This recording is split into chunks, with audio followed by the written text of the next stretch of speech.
Hi, everybody. I'm Mary Rowe. Happy to have you. This is the graveyard shift, as they say. We're standing between you and a beverage. So I know how difficult that is, but who could you have better to do that with than these two gals? We also have an online audience coming in from across the country. And as we always do with CityTalk, we're going to ask people to sign into the chat and tell people where you're coming from. All of us here in Evergreen won't be able to see that, but my producers will, and they'll be glad to have a sense of who is tuning in. And also they're going to send me your questions. So if you do have questions or comments, they're going to come to me magically. Through the benefits of modern technology, thanks to Zita Cobb's early career, we can actually communicate this way. Just saying. Anyway, we've had a full day here, and I just want to first of all acknowledge this, that what Evergreen has been and is becoming is a very exciting, important thing. It continues to be. And Jen, welcome to your new role. I was going to say that this is a session with three old broads, but you're not as old as Zita and me are. But you're doing a fabulous job, and it's really been a great day. And part of our challenge now is going to see if we can weave together some kind of a something. I'm looking to see if I have a countdown clock. Otherwise, we're just going to stay here until you're really desperate for a drink. I'm like, oh, I see, it's down there. Okay. 42 minutes and counting. So the first thing I'm going to do is go out to you. Please, could you just quickly between you turn to your neighbor and come up with 2 words, no aphorisms, no platitudes, 2 words that describe what is unresolved for you. What did you not hear, or what are you going to leave with that you're going to think about? 2 words of challenge going forward. Talk to your neighbor for 30 seconds. 2 words. Call out 2 words. And I'm not giving you more than one chance. Call out 2 words. Somebody. Thank you. Equitable access. Another 2, please. How now? Brown cow? Is that what that was? Is that what you said? How now? Okay. 2 words. Ability and access. You're cheating, but we'll take it. Okay. 2 words. Say it just a sec. Say it again. Funding. Oh, yeah, that funding. Over here. Something wealth. Political. Oh, yes, important. Political will. Anybody else have 2 words? Overcoming bureaucracy. Racial justice. 2 other words. Anybody? It's 3 words, but I'll give it to you. Dismantling the system. Systems. Okay, so you know, the thing about these days is that this is exactly the kind of exchange that's important for us to be having with one another. We can't seal it all up in one session. And both Zita and Jen have professional lives that are about engaging on these questions. So with that context, ladies, I'm going to ask something of both of you. And for Zita, for your benefit. Jen started this morning talking about the ecological services of a worm and showed a picture of a worm, right? And then talked about all the benefits of a worm. You, Zita, in your talk, often show a picture of a chair and say, how much can we expect of a chair? We need to expect a lot from a chair. So I'm going to start with you, if I can, Jen. Talk to us about what you see the challenges are to be the worm. You kind of called us this morning, be a worm. What are the challenges? Hashtag be a worm. Yes. I mean, I think the reason for the worm, and the worm almost didn't make the cut last night at 11 o'clock, by the way, is that it's actually pretty simple stuff. Yeah. We're trying to bring it to earth. No pun intended. Like, this is not rocket science that we're talking about. But also, like the worm, great public places, thoughtful, intentional public places. And it's not harder to make them work harder. We know how to do all the things to bake all of those services into the public realm. We choose not to do it. But like the worm, a very simple thing can solve for a lot of things. And to me, that's compelling, or ought to be. And it's on the ground. And you had this wonderful set of things that a worm does. It aerates. It just list them off. Can you remember them? They were good. I mean, it's it's food, it aerates, economical. it breaks down the organics, it fertilizes, it prevents erosion and supports stormwater management in the soil. Though that's not the point. Public spaces can do all those things. In fact, we're building school grounds that do it. The point is that with one tool, in this case, public infrastructure, public realm, we can solve for a lot of the really big complex challenges. Right. And we spent a lot of time talking about really big complex systems, and there are those, but we have a few things in our toolbox right now that we know how to use. The hardest part about building public realm are arbitrary, human created barriers. Someone said bureaucracy or something, navigating bureaucracy. It's just as easy to say yes as to say no. We just Right. keep saying no. There's this well-worn path to who gets to build it, how you do it, the rules you need to follow, and they don't serve us. So if we just remove some of those barriers and engage community in the places, doing the simple things. I was just talking to Leah Houston about this. It's not big, complicated things. It's little things, attaching community and giving them permission to use the land the way it serves them. That's not hard to do, but we keep preventing people from doing it. Why we make it so complicated. I hope Ev is here to hear that. This is about multi-solving and about the worm is the ultimate multi-solver at a local scale. And can we be satisfied with that? Zita, you started on a very local project. Couldn't have been more local, really. And you talked for an hour and 5 minutes about the power of place and how we can, as you were saying, we can zoom out. So when Jen talks about obstacles or barriers, what do you see them to be? Well, first of all, I want to say that you can also use a worm to catch fish. So we got to extend. Well, metaphor. you actually didn't hear the end of Jen's talk, which was that in the East, in Maritimes, the worm is usually on the end of a hook. Yes, exactly. And so you were And that proposing, leads on to a whole bunch of other things. and you were proposing that we were the hook, right? This was the Yeah. hook. She did string that metaphor. She worked it. She Yeah. worked it. It's So- hard to resist the fish metaphors. Yeah. Yes. We've got two Maritimers here. It's a bit dangerous, just saying. All right, so let's go back to the obstacles and this notion of starting at the local, because I am a little concerned when I hear people saying we've got to dismantle the system or we've got to, it sounds big, it sounds distanced. Both of you are engaged in very tangible work on the ground. So it has been proposed by many, including someone I met with yesterday, and I think it's a fascinating thing to think about. So if 88% of Canadians work for small and medium-sized enterprises, that's not counting the public sector. Take that out. For the private sector, 88% work for small and medium-sized enterprises. How would the world be different? How would our communities be different if we said, okay, for enterprises that have fewer than 50 employees, you can't pollute the environment. You have to follow the labor laws, but otherwise do whatever you like. Just do your thing. I think we run a little ice cream shop. You need to have a CPA to know how to run a friggin' ice cream shop. To be able to run the balance. Yes, to be able to fill out all the stuff that has to be filled out. So I think there are, maybe it's because we're Canadian, we're just too cautious. Like, let's throw caution to the wind for all the small things. Yeah. Not all caution. There's an example that sticks in my mind of talking with a very senior official in Ottawa about removing chain link fences from schools, from school grounds, reimagining school grounds as community public spaces and making them amazing so people actually want to hang out there and play there. And perhaps rightly, they were concerned that if you take down the fences, people can get in. And the kids are there. Right. And to my mind, the people who want to get in to do bad things, they're getting in around the fences anyway.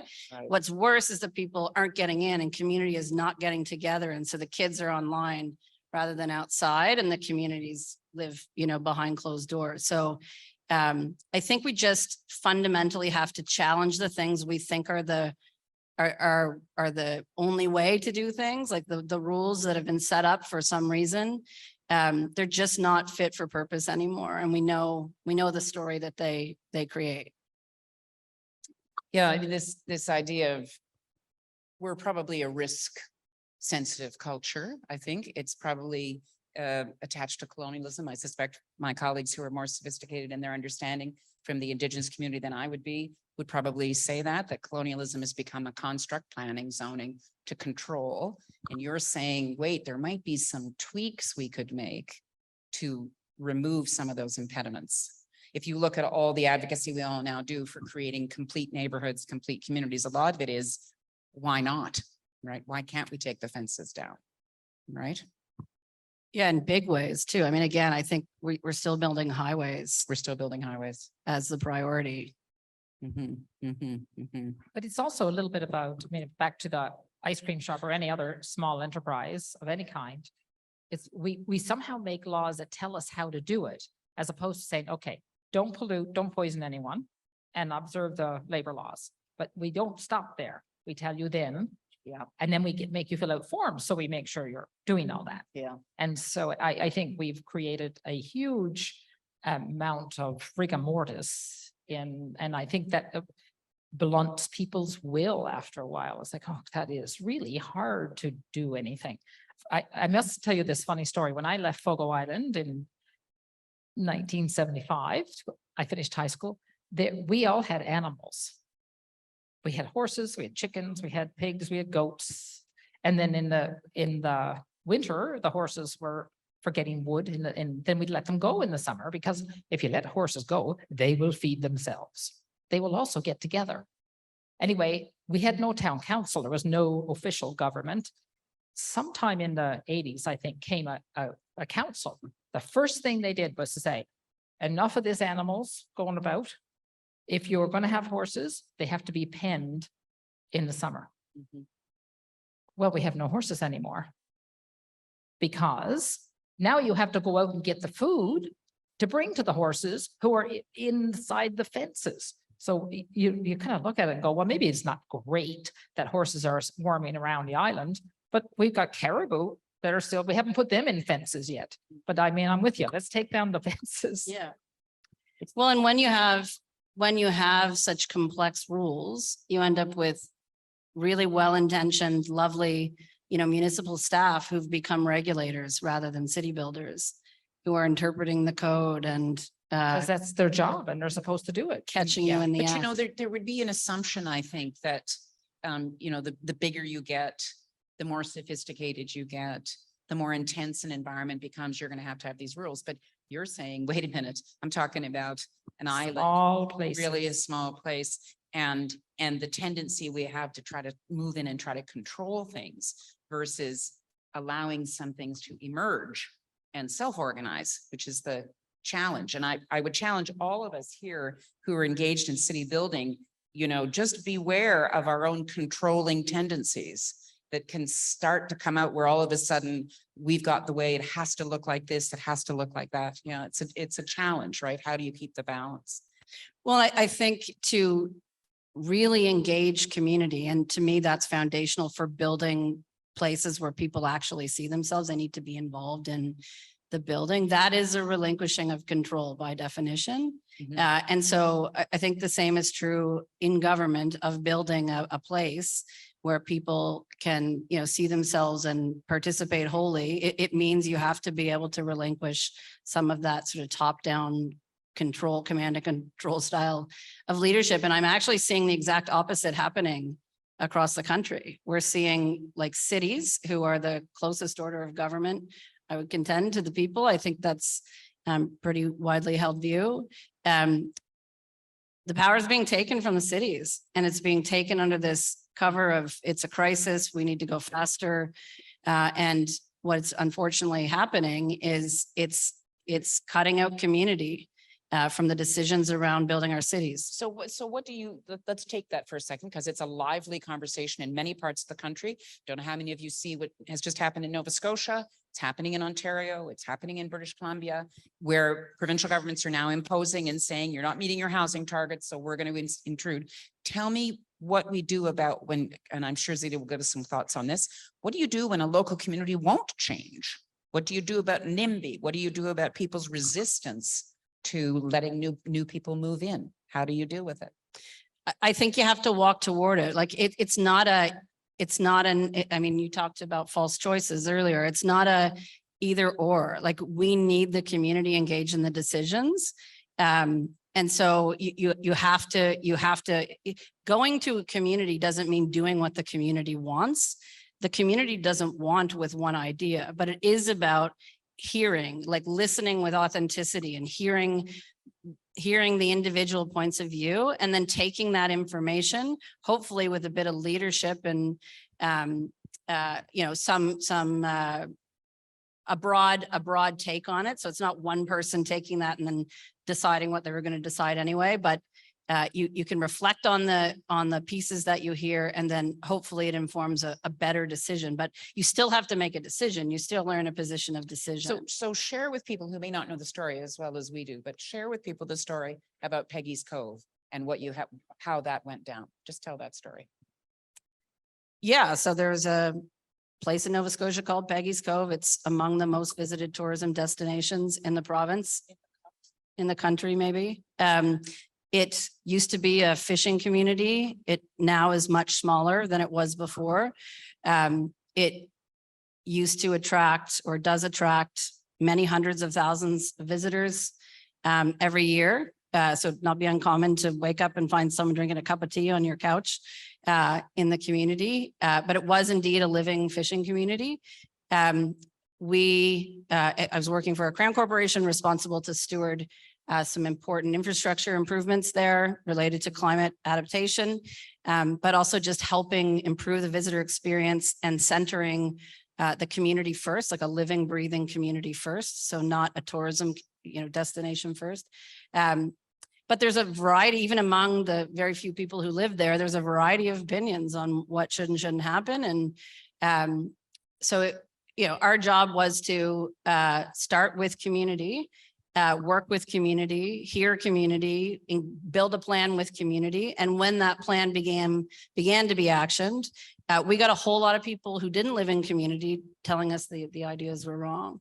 And they also had good points of view, because it is a place that many Nova Scotians feel they own. To them. Yeah, Yes. they and that's okay. And so I think the point, was for us,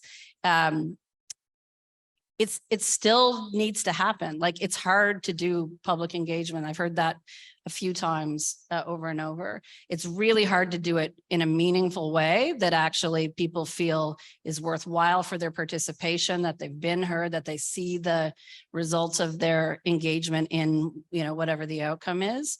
And our responsibility in that case, as an organization charged with stewarding the land, is to engage with, again, with a sort of open mind and open heart, and really try to ensure that we're being responsive and considering all of what we heard. But tell the story, what happened?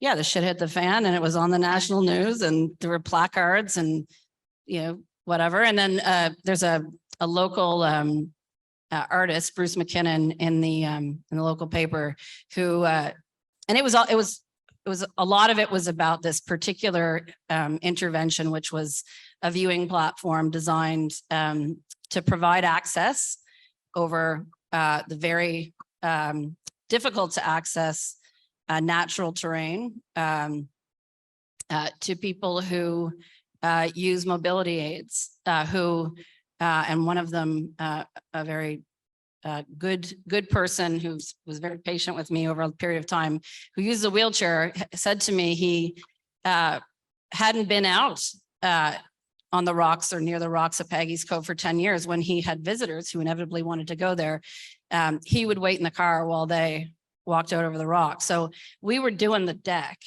one way or the other. The deck changed in its appearance. We had to make sure that we weren't doing the deck in a way that conflicted with a sensitive natural environment there, a place that was very important to Indigenous folks.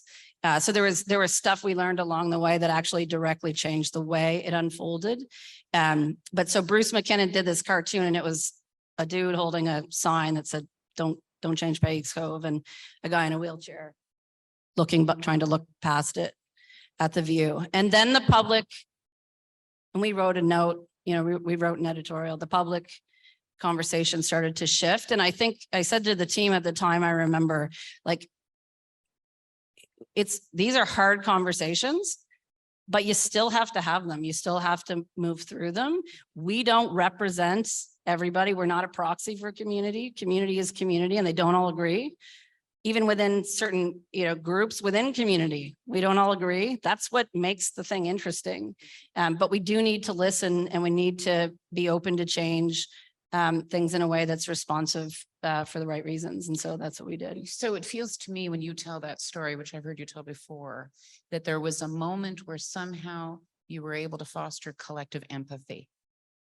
That there was a moment of recognition. And this is what it's dependent on trust. And then you can somehow move forward. This is going to work for you, and I'll find a way for it to work for me. Zita, you were in a community that had 10 communities. 11 if you're from Shoal Bay. 11. 11. And you've told me the story before that a community 5 kilometers away from your home, you did not venture to 5 kilometers till you were 12. Exactly. And when we started this project in 2006, we had 5 town councils, 5 mayors, and we went around and started with all of them, and they all had very different reactions and what they wanted and didn't want. Did they trust you? The community I grew up in probably trusted me more. Right. But I mean, that 5 kilometers away that trusted me less. Right. And I mean, this is about the hyper local. And I think whether you're talking about Peggy's Cove or you're talking about Joe Bat's Arm, I want to come back to the poem. It's about holding on and reaching out.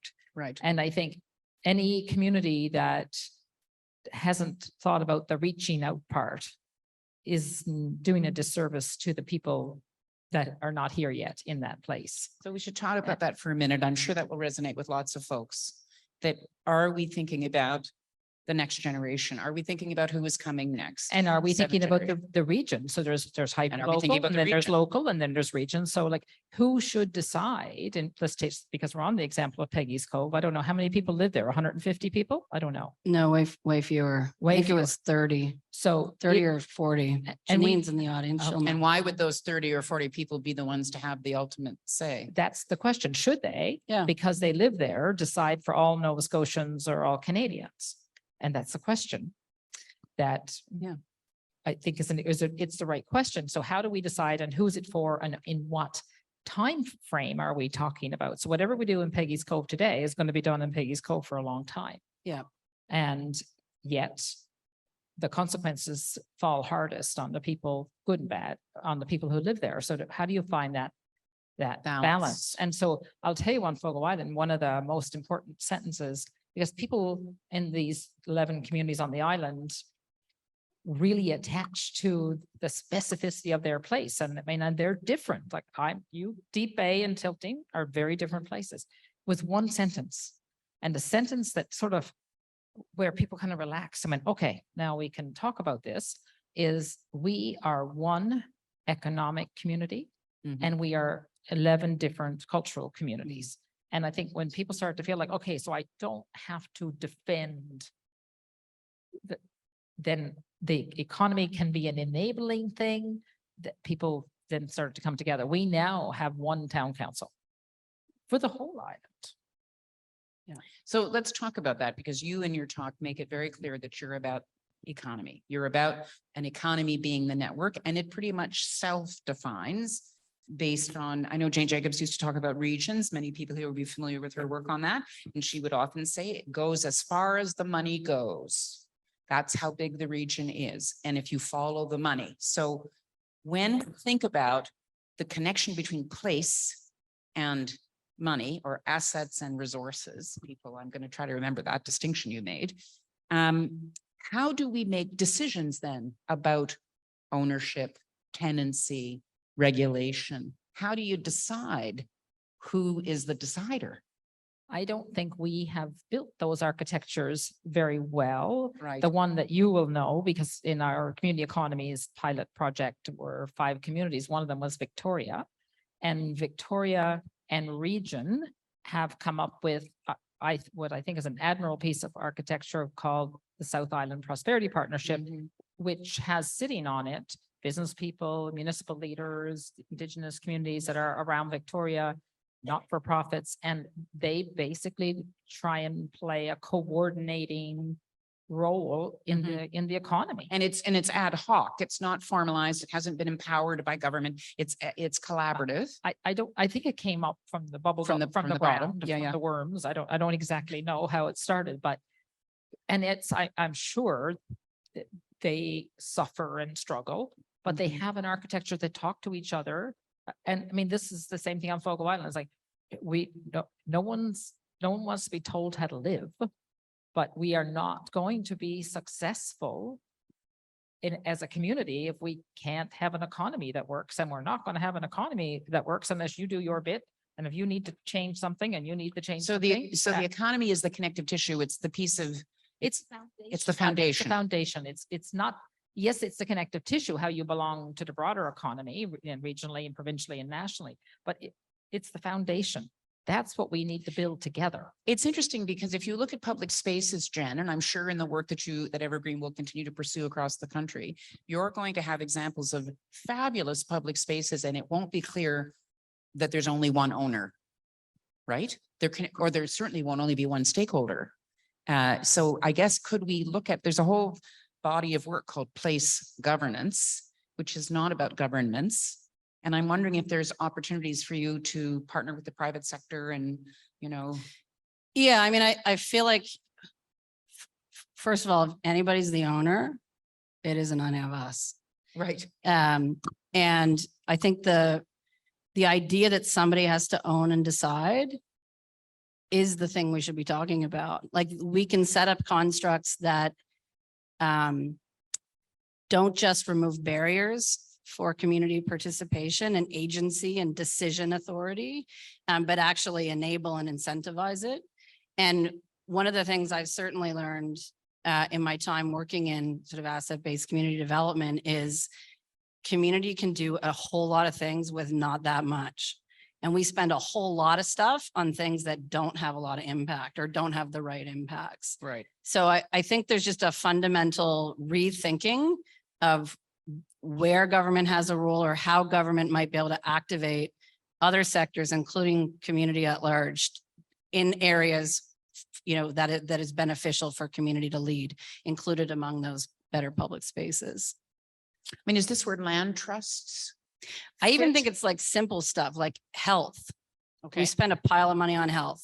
The system can't keep up with all the sick people. So you want to somehow, what's the mechanism to get us to upstream investment so that we spend less on health when you're sick and more on the kinds of things that keep you healthy, right? Yeah, like the team's been chatting with Kate Mulligan, Yeah. for example, who's Institute for Social Prescribing. Yeah. So this stuff is emergent. There's huge research and increasing body of research around the mental and general health benefits of better public spaces and time and nature and all the things.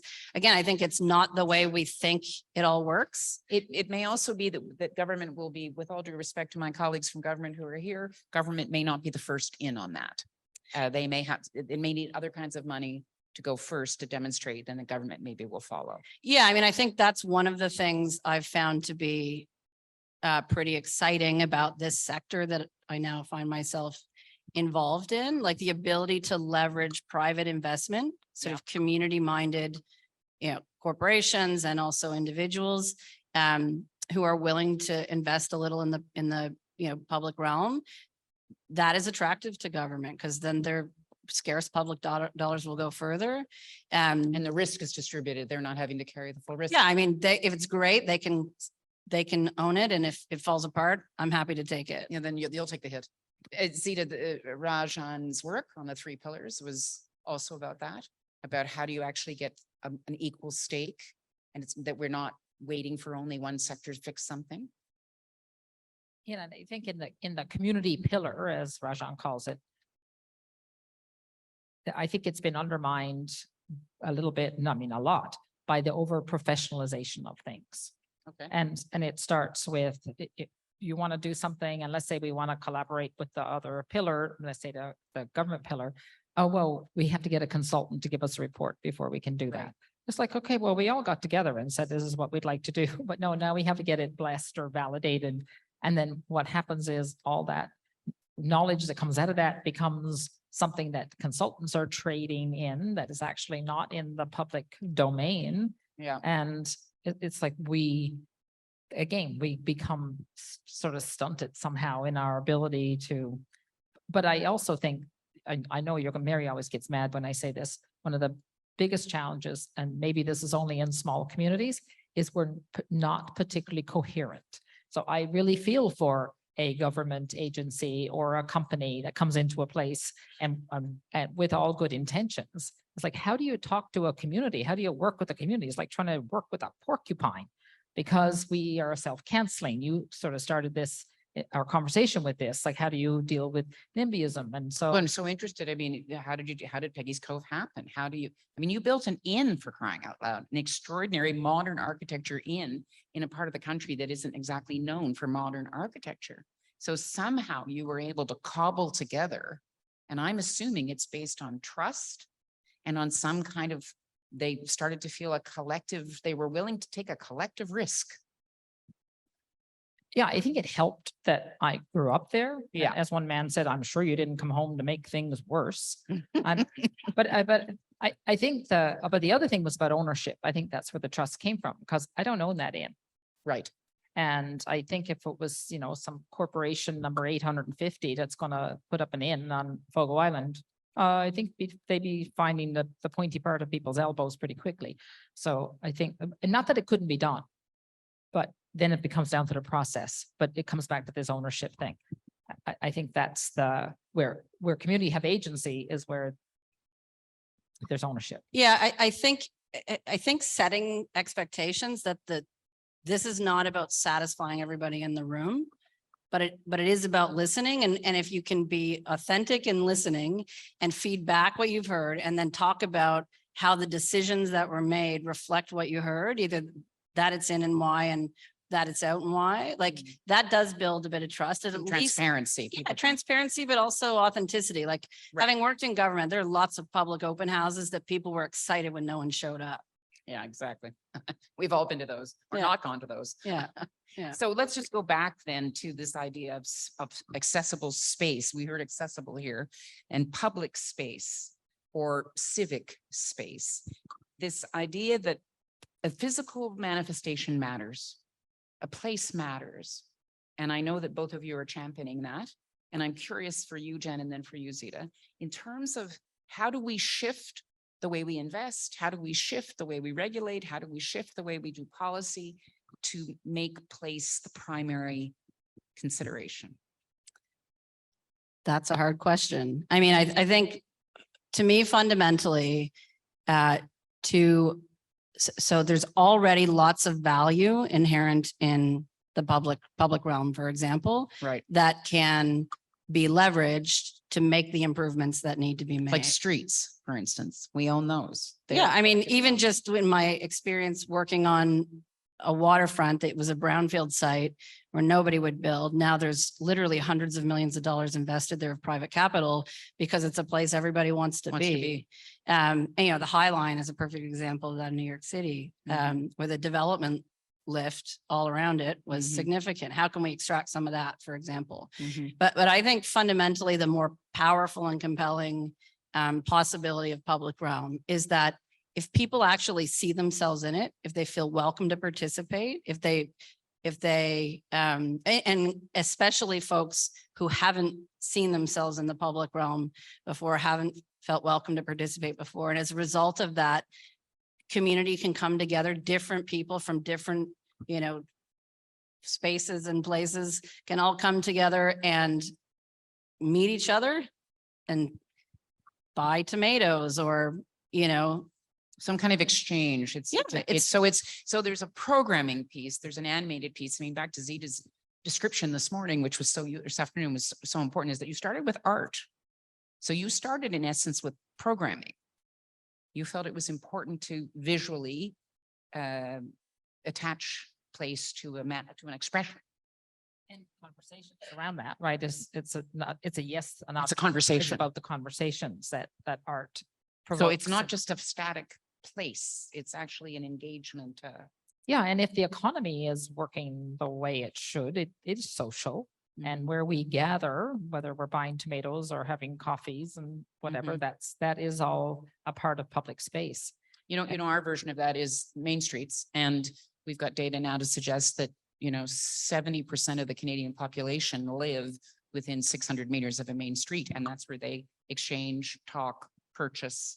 And it's the economy that started it. That's it. I mean, that is the sticky parts that bring us together. And so if you look at a place like Fogo Island, very different from Toronto, we would gather in churches and church halls, and then we don't. Right. And now we have all these churches and church halls. Isn't that an asset? Is a church an asset? Well, is it it a depends how many you resource? have, Right. because you don't want Fogo Island. But We have- communities across the country are. What are we going to do with all these churches? I Right. mean, Shorefast, we have 6 or 7, and we are struggling to repurpose them. Mhm. And we like, how do you make it a bit the evergreen? I mean, you've figured out so many things here. How do you create a space that is engaging, that it is a part of programming? Like, why would you come here? Because it's a pleasant place to be. There's something to do. There's something to buy. There's somebody to see. But we have to grow that. But the case for place that you each are building in your own ways is not an empty place. It's a place for people, right? No, I mean, place is not just infrastructure, it's equally Right. program. Right. In many cases, it's more about program, because I've seen great examples of, shitty pocket parks that have no grass and whatever, that turn into these amazing, pop-up markets. All you need are people and a little bit of creativity. I'd just That like to is acknowledge it is that programming. Jen has been the one offering profanity here. It's not been me. Sorry. And I just, and apparently not Zita, although we've got 4 minutes left. So Zita and I can get a curse word in before the end. Go ahead, Zita. Thanks for pointing that out. Go ahead. No, I want to say it is about the programming, because what did the churches give us? Programming. Right. I mean, you took That's what away they, the that's, programming. and those places still, that's part of the evolution of all these places. We just came out with a big report on libraries, and they're all about the program. They're all about people gathering. So going forward, we got to wrap. But it's hard to get permission to do that. Say it again. It's hard to get permission to do that. but tell me how- Sometimes you have to pay for the police to be there. Like Yeah. hosting a festival during COVID in the beginning in Halifax, you needed to provide an indemnity to the city. Right. So if someone got COVID at your event, You're right. yeah. You surely can't bring your horse. well, you can't bring a horse either. Okay, so we're coming back, circling to how do we combat our own risk aversion, whether it's in the bureaucracy, whether it's in ourselves, whether it's in our neighbors. So as we round out this session, you think about the Evergreen Conference, what do we want to send people away thinking about? It's the power of place. What else? Yeah, place is multi-solving. And multi-solving. With the scale and complexity of the issues before us, we should be paying pretty close attention to things that have the capacity to solve for multiple of those issues at the same time. Right. And place can do that. And it's not that hard to build it if we just remove the barriers, which aren't really And think- serving okay, so any. let's start thinking about pulling the barriers back. Zita, what about you? What do you think? People leave, what do you want them thinking about? I want them to think about the economy of the place they're in. I want them to think about every single dollar that they spend. And where they and spend it? And where they spend it and where that goes. For everything you buy, when you go into the shop, and I hope you're going into shops, not giving Jeff Bezos more money. Ask to see the economic nutrition label. And of course, they're not going to have it yet because we haven't rolled it out, but then you can show them, this is an economic nutrition label. And I just think we have to bring the money home.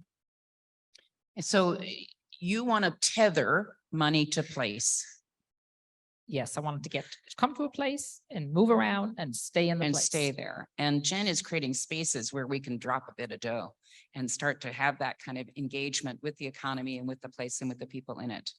Yeah, I want people to get together in public spaces to get to know each other again. I think we have a crisis of disconnection, and it's undermining our ability to solve for all the other ones. Then we can plot the overthrow of the fences. with our tomatoes. On that happy note, thank you very much for joining with these two. Thanks for coming to the Evergreen Conference. Thanks, everybody, for joining us.